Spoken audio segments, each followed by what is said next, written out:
Sunshine, grade 6 students, Milky Way and elliptical. We meet again in the new topic of science.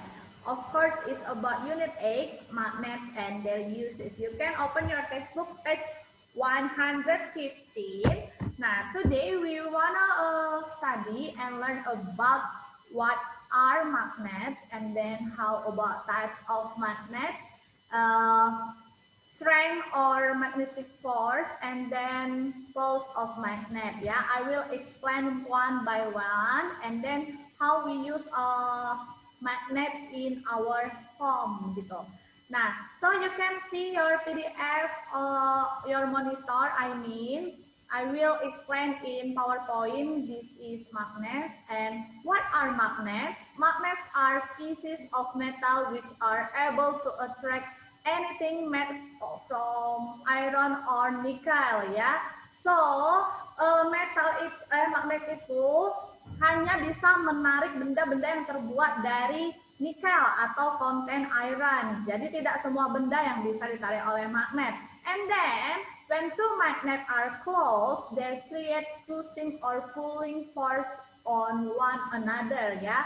It's tergantung dari kutubnya. Nah, as we know, magnet has two ends, the North Pole and the South Pole. Ya, the North we know with N symbol and the South with S. Ya, some magnets are stronger than others. Strong magnet will create bigger pushing or pulling force than weak magnet. Jadi tidak semua magnet itu mempunyai kekuatan yang sama. Itu tergantung dengan shape or size-nya, apalagi di size-nya. Tidak mungkin sama kekuatan big magnet dibanding small magnet. And then we will know about types of magnet in this picture. In this picture we can see 5 types of magnet. There are bar magnet, ring magnet, horseshoe magnet, magnetic needle, and this magnet ya.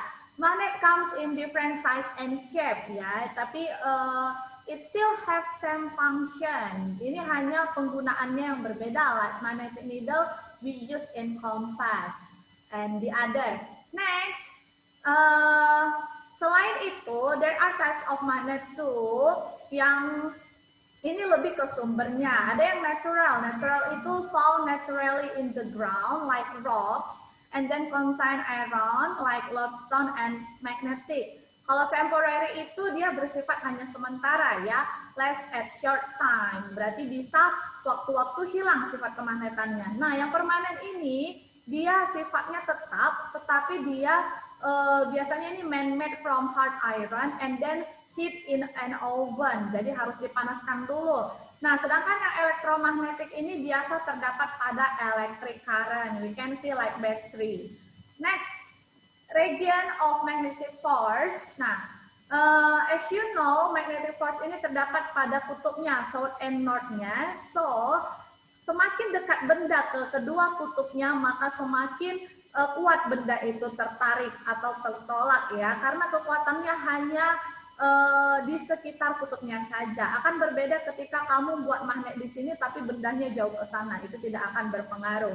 So that is about region of magnetic force. And then magnetic force ini seperti yang kita bahas tadi ada dua, ada north and south. And then call like dipole ya. Kenapa dipole? Ini berbeda dengan electric fields. As you know, this is magnetic dipoles. If we cut magnet into half ya, jadi you end with another dipole. Jadi kalau kita potong dua, dia tetap punya kutub north and south-nya, berbeda dengan electric current-nya. Jadi kan kalau misalnya electric current ada positif dan negatif, kalau kita potong dia tetap terpisah, positifnya di sini, negatifnya di sini. Makanya magnetic poles dikatakan dipole ya.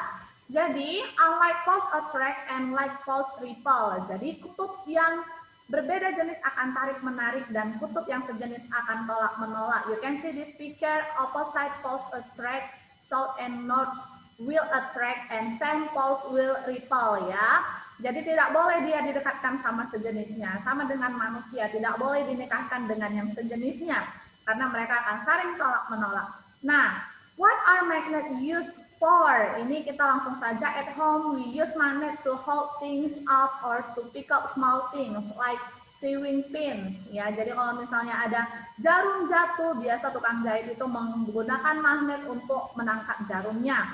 And then magnet can hold things to refrigerator ya, pasti punya mainan di kulkasnya ya. Nah, itu memanfaatkan sifat kemagnetan. Terus pada kompas juga digunakan untuk menggerakkan jarumnya, karena jarumnya itu tadi seperti yang kita lihat biasa terbuat dari magnet ya, so we can know arah daripada kompas itu.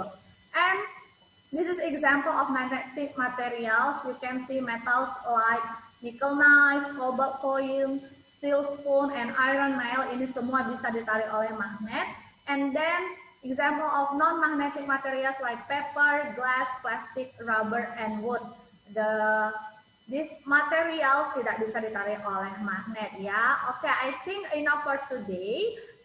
I hope you can understand. And there is no homework for today. Just remember what we learned for today. Okay, thank you. Bye-bye. God bless you.